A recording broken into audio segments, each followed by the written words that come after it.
যারা মৃত্যুর পর জান্নাতের পাখি হয়ে যায় কারা? কিছু মৃত্যু দুনিয়াবাসীকে কষ্ট দেয়। কিছু ক্ষতবিক্ষত লাশ তাদের আত্মীয় স্বজনসহ মানবজাতির হৃদয়ে রক্তক্ষরণ ঘটায়। সে চিত্র তাদের আমৃত্যু পীড়া দেয়। কিন্তু সে লাশের ভেতর থাকা পবিত্র আত্মাগুলো জান্নাতের সবুজ পাখিতে স্থানান্তরিত হয়।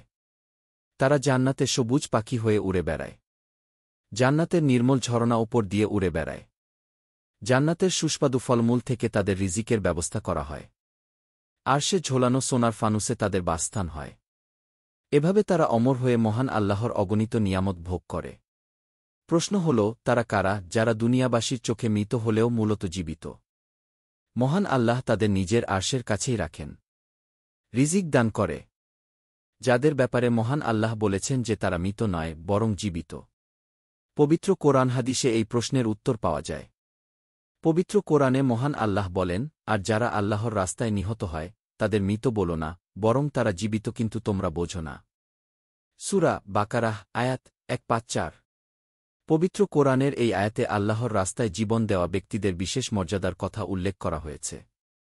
প্রত্যেক মৃত ব্যক্তিই কবরে বিশেষ ধরনের জীবন প্রাপ্ত হয় এবং সে জীবনে তারা কবরের আযাব বা সওয়াব ভোগ করে থাকে। তবে সে জীবনের হালহাকিকত দুনিয়াবাসীর জন্য পুরোপুরি স্পষ্ট করা হয়নি। তবে যেসব লোক আল্লাহর রাস্তায় শহীদ হয় তাদের মৃত্যুকে অন্যদের মৃত্যুর সম্পর্যায়ভুক্ত মনে করতে নিষেধ করা হয়েছে। কেননা আখিরাত সফরের এই অধ্যায় অন্যান্য মৃতের তুলনায় ভিন্ন ও বিশেষ বৈশিষ্ট্যপূর্ণ। হাদিস শরীফে তাদের সে জীবনের কিছু চিত্রের ধারণা পাওয়া যায়।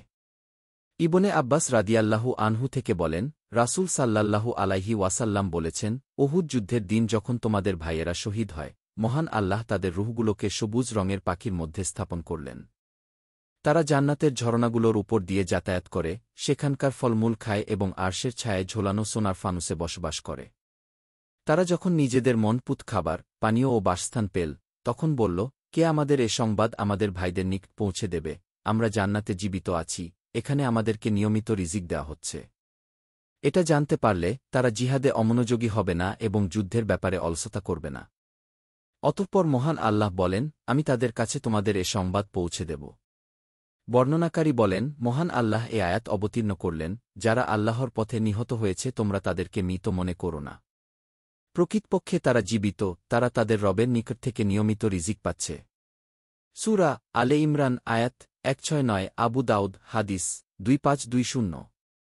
উপরোক্ত হাদিস দ্বারা বোঝা যায়, মূলত আল্লাহর রাস্তায় শাহাদাত বরণকারী ব্যক্তিরাই জান্নাতের সবুজ পাখি হওয়ার সৌভাগ্য অর্জন করে। তারা সেখানে জীবিত থাকে এবং আল্লাহর পক্ষ থেকে বিশেষ নিয়ামত ভোগ করে। তবে আরও কিছু মৃত ব্যক্তিকে মহান আল্লাহ শাহাদাতের মর্যাদা দেবেন বলে হাদিস শরীফে পাওয়া যায়। জাবির ইবনে আতিক রাদিয়াল্লাহু আনহু থেকে বর্ণিত একটি দীর্ঘ হাদিসে নবীজি সাল্লাল্লাহু আলাইহি ওয়াসাল্লাম বলেন, আচ্ছা, তোমরা শাহাদাত কাকে মনে করো? তারা বললেন, আল্লাহর রাস্তায় মৃত্যুবরণ করাকে। রাসূলুল্লাহ সাল্লাল্লাহু আলাইহি ওয়াসাল্লাম বললেন, আল্লাহর রাস্তায় মৃত্যুবরণ করা ব্যতীত আরও 7 প্রকারের শাহাদাত আছে। 1.